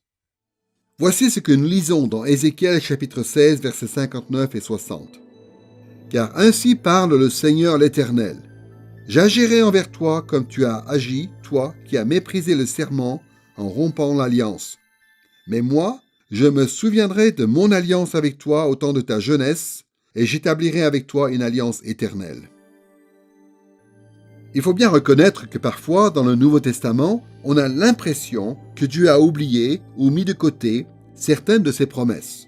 Mais la réalité, c'est qu'en comprenant bien l'Écriture et en se rappelant que Dieu ne change pas, on peut voir que toutes les promesses de l'Alliance ont été ou seront un jour accomplies. C'est pourquoi nous avons toutes les raisons de croire que l'Ancien Testament peut être appliqué de manière bénéfique à notre situation en tant que disciples de Christ sous l'ère du Nouveau Testament. Dieu a fait beaucoup de promesses aux croyants de l'Ancien Testament et on peut être certain que dans le Nouveau Testament, toutes ces promesses-là, Dieu va les garder. Nous avons donc pu voir déjà que l'Ancien Testament et le Nouveau Testament sont reliés par le fait que dans les deux, il y a le même Dieu immuable. Nous pouvons passer maintenant à un deuxième point de contact entre la foi de l'Ancien Testament et notre foi aujourd'hui. Il s'agit du fait que nous vivons dans le même monde. Pour le dire simplement, l'Ancien Testament est venu dans le même monde et décrit le même monde que celui dans lequel nous vivons aujourd'hui. La foi des croyants de l'Ancien Testament ne provient pas d'un autre univers. Elle est apparue ici même, sur cette planète, ce qui fait que nous nous inscrivons au moins dans une histoire commune avec la foi de l'Ancien Testament et qu'il y avait aussi un certain nombre de circonstances qui nous sont communes. Cette réalité devrait nous permettre de discerner au moins deux types de liens qui existent entre notre foi, c'est-à-dire celle du Nouveau Testament, et la foi de l'Ancien Testament. D'abord, l'Ancien Testament nous fournit le contexte qui nous permet de mieux comprendre un certain nombre de nos expériences présentes. Et ensuite, l'Ancien Testament nous décrit des situations qui sont souvent parallèles à nos expériences présentes. Pour commencer, réfléchissons à la façon dont l'Ancien Testament fournit le contexte historique de notre expérience de la foi. Une des caractéristiques les plus évidentes de l'Ancien Testament, et en même temps une des plus étonnantes, c'est que l'Ancien Testament rapporte énormément d'événements et d'enseignements, et que ces événements et ces enseignements forment le contexte d'autres événements et d'autres enseignements dans le Nouveau Testament. Les événements de l'Ancien Testament ne se sont pas produits dans le vide, et ce ne sont pas des événements fictifs. Ils se sont produits dans l'histoire, et beaucoup de ces événements ont laissé une trace indélébile dans le monde pour toutes les générations suivantes. Par exemple, les 10 commandements qui ont été donnés au peuple d'Israël dans le livre de l'Exode fournissent un contexte important pour l'enseignement moral que l'on trouve dans le Nouveau Testament.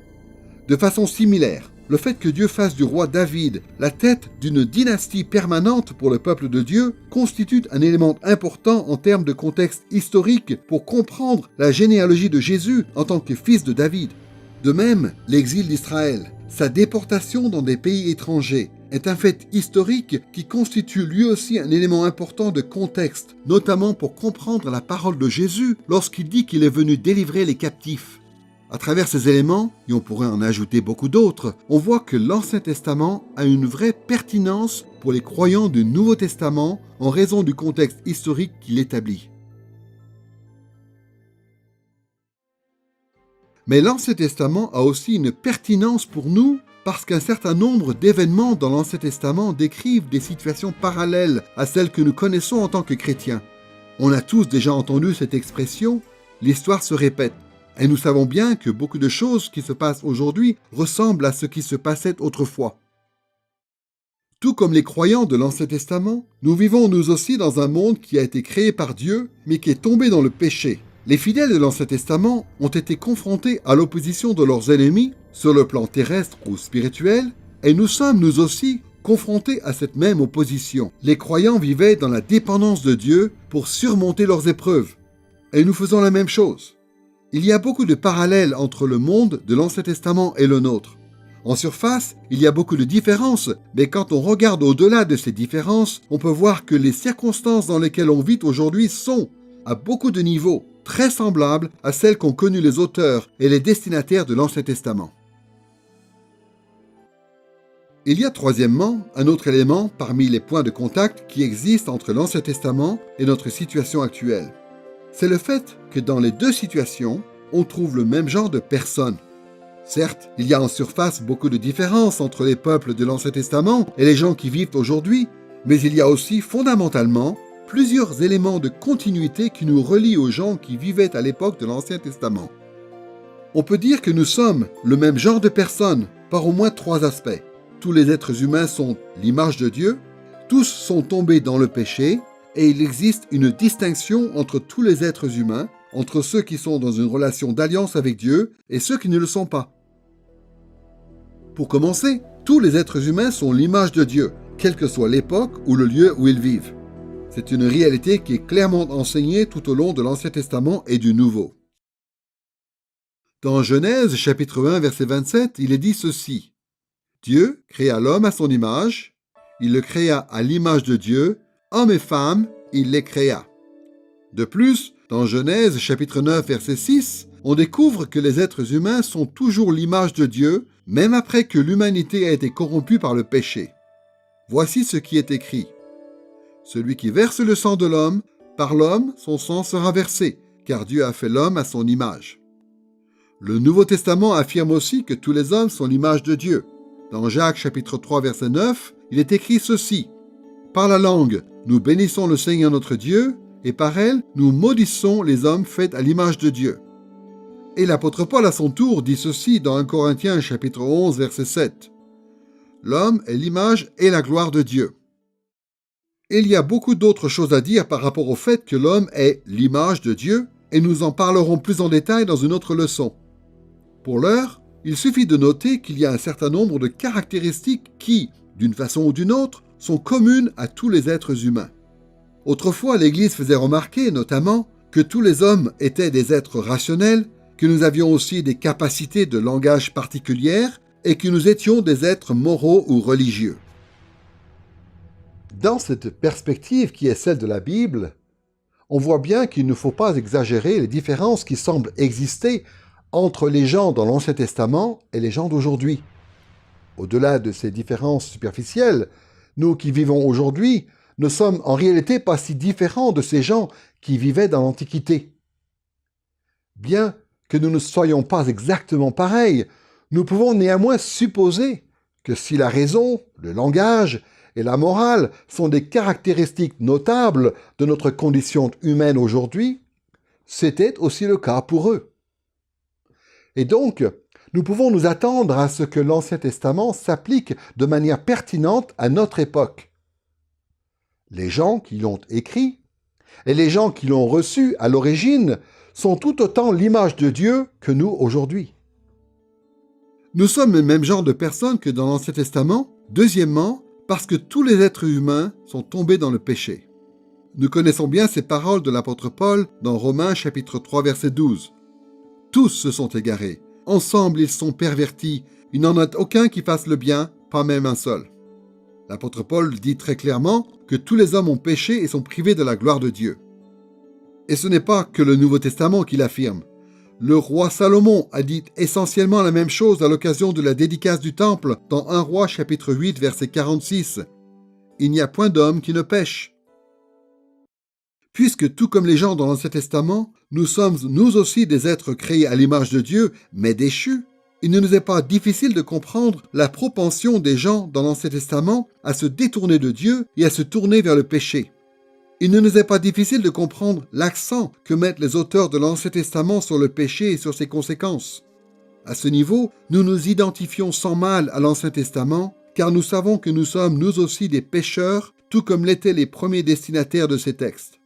Et l'Ancien Testament met aussi l'accent sur la rédemption des pécheurs, comme le fait le Nouveau Testament. Ce que Dieu a dit aux pécheurs de l'époque de l'Ancien Testament est tout à fait pertinent pour les pécheurs d'aujourd'hui.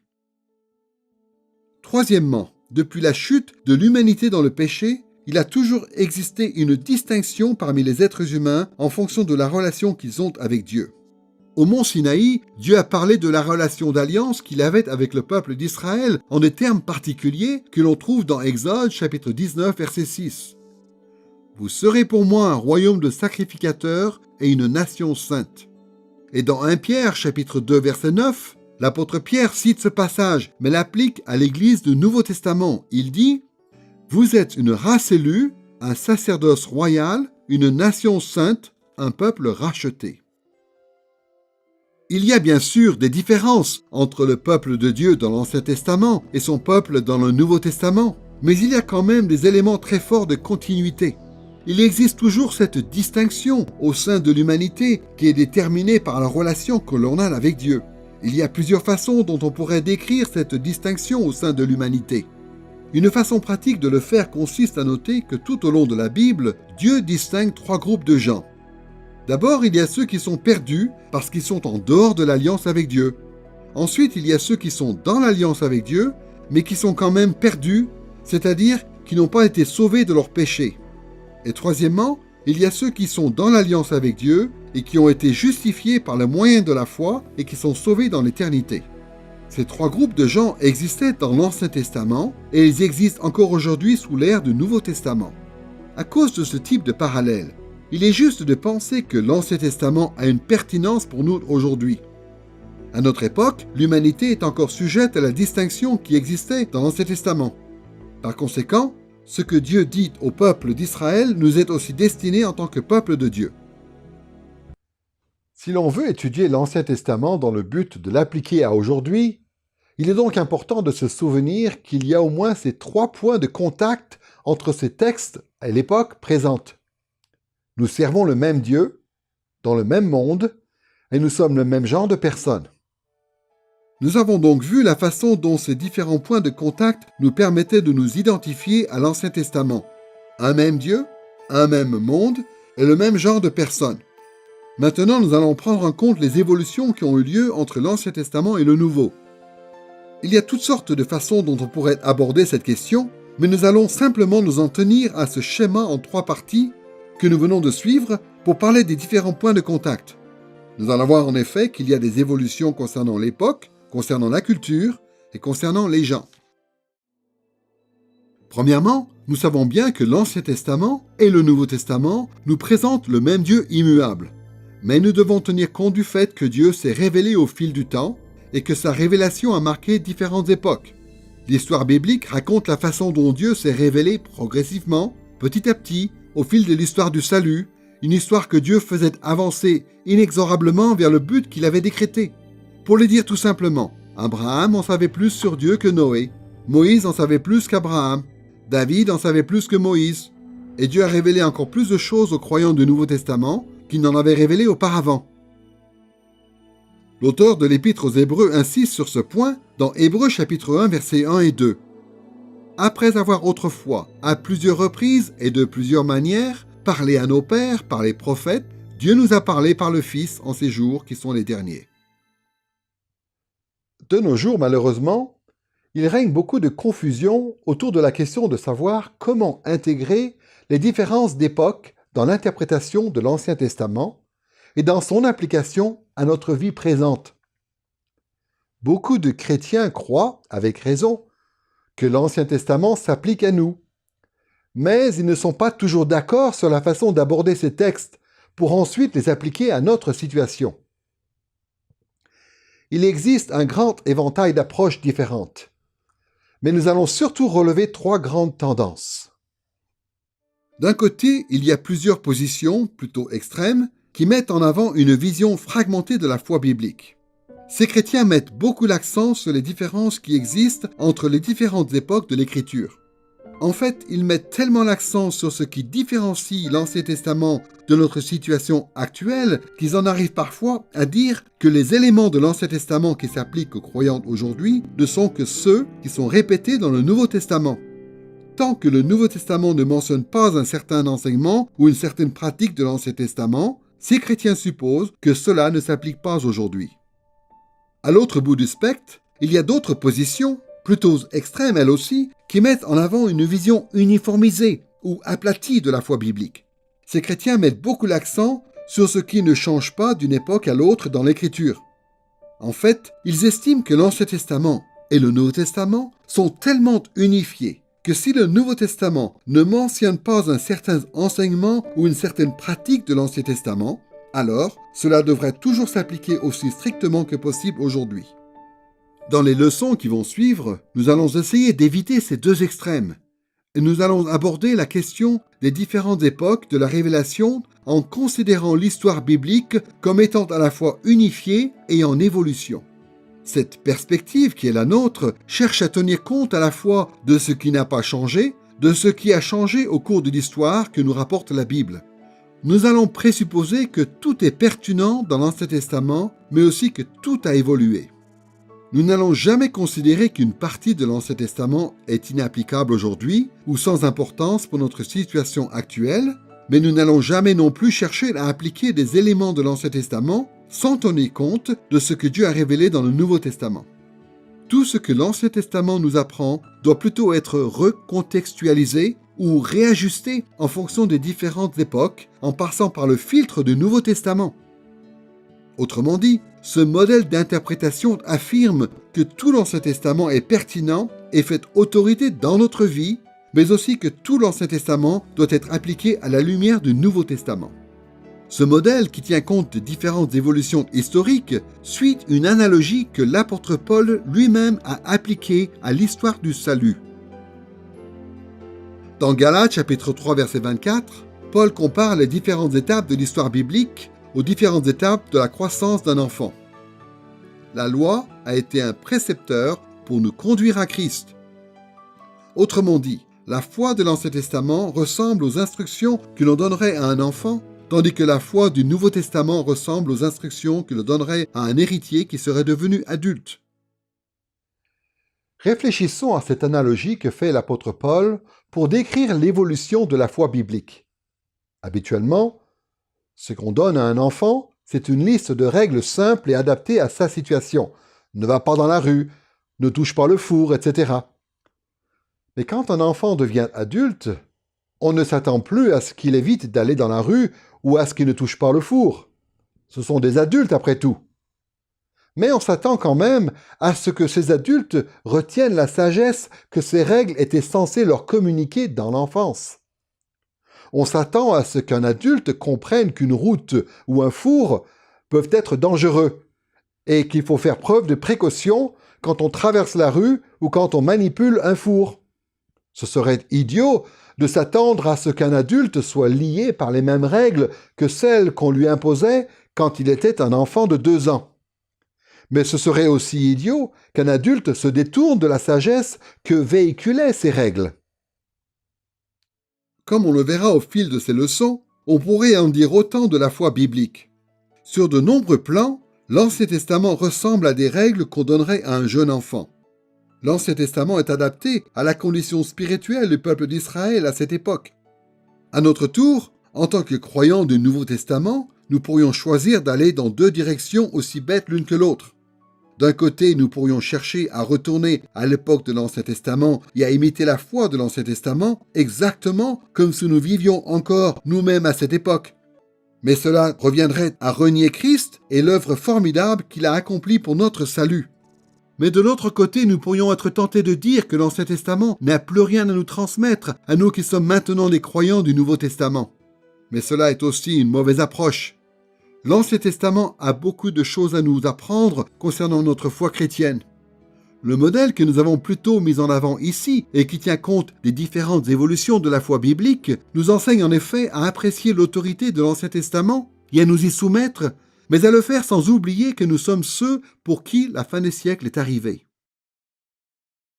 Deuxièmement, pour pouvoir appliquer l'Ancien Testament à notre situation actuelle, nous devons aussi tenir compte des évolutions qui se sont produites au niveau de la culture.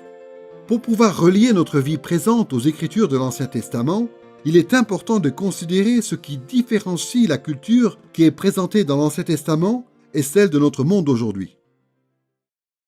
Pour pouvoir vraiment tenir compte de ces évolutions culturelles, il nous faut discerner d'une part quelles sont les similitudes entre notre culture et celle de l'Ancien Testament. Y a-t-il des choses auxquelles nous faisons face, au niveau de la culture, qui ont leur parallèle dans l'expérience d'Abraham, par exemple? En quoi notre culture ressemble-t-elle, peut-être, à celle du roi David? Et d'autre part, il nous faut discerner quelles sont les différences culturelles. En quoi la culture humaine a-t-elle manifestement changé depuis l'époque de ces sociétés antiques que nous découvrons dans l'Ancien Testament? Qu'y a-t-il comme coutumes ou comme pratiques différentes? Il est important de répondre à ces questions et ensuite d'adapter culturellement et de façon appropriée le message de l'Ancien Testament afin de pouvoir l'appliquer à la vie d'aujourd'hui. Et troisièmement, pour pouvoir appliquer l'Ancien Testament à notre situation actuelle, nous devons tenir compte des évolutions qui ont eu lieu et qui concernent les gens. Autrement dit, il faut comparer les gens de l'Ancien Testament et les gens d'aujourd'hui. Il y a beaucoup de similitudes entre les gens de l'Ancien Testament et ceux qui vivent dans notre monde aujourd'hui, mais il faut aussi reconnaître qu'il y a beaucoup de différences entre les deux. Pour pouvoir appliquer correctement ces textes anciens, il faut tenir compte de ces évolutions au niveau des personnes. Il nous faut par exemple répondre à des questions de ce type. En quoi notre vie personnelle est-elle différente de celle de ces gens que nous voyons dans l'Ancien Testament? Quels sont nos rôles respectifs dans la société? Quelle est notre condition spirituelle? En quoi notre façon de servir Dieu est-elle différente par rapport à tel ou tel personnage de l'Ancien Testament? En quoi notre façon de penser ou d'agir est-elle comparable à celle des gens dans l'Ancien Testament? Et en quoi nos sentiments peuvent-ils être différents? Il est important de tenir compte de toutes ces variations possibles entre la situation des gens dans l'Ancien Testament et celle des gens d'aujourd'hui pour pouvoir mieux comprendre comment appliquer l'Ancien Testament à notre vie. Au cours de ces leçons, nous allons nous intéresser à un certain nombre de thèmes qui sont développés dans l'Ancien Testament. Nous allons voir à de maintes reprises combien il est important pour pouvoir importer ces enseignements pour nous aujourd'hui et combien il est important de prendre en compte les évolutions qui ont pu avoir lieu, tant au niveau de l'époque qu'au niveau de la culture et au niveau des gens dans tout ce qui concerne ces différents thèmes. À défaut d'être attentifs à ces choses, nous risquons de faire de l'Ancien Testament un usage contraire à celui que Dieu voudrait que nous en fassions. Dans cette leçon, nous avons pu voir pourquoi il était important pour les chrétiens d'étudier l'Ancien Testament. Nous avons réfléchi à la distance qui nous séparait de ce livre ancien. Mais nous avons aussi vu que le Nouveau Testament affirmait sans conteste la pertinence de l'Ancien Testament pour notre vie aujourd'hui. Ces textes font encore autorité dans notre vie chrétienne. Et enfin, nous avons réfléchi aux différents paramètres qui devaient guider l'application de l'Ancien Testament à notre situation actuelle. Nous devons surtout être attentifs à la façon dont les différents thèmes de l'Ancien Testament ont évolué au fil du temps et aux leçons appropriées que l'on devrait en tirer aujourd'hui. Dans cette première leçon, nous n'avons pu aborder que quelques points préliminaires, mais ces points sont d'une extrême importance. Il nous faudra garder ces choses à l'esprit tout au long de cette étude sur le royaume, les alliances et le canon de l'Ancien Testament. En faisant cela, nous découvrirons que l'Ancien Testament est une source inépuisable de richesses spirituelles, destinée aujourd'hui comme hier au peuple de Dieu.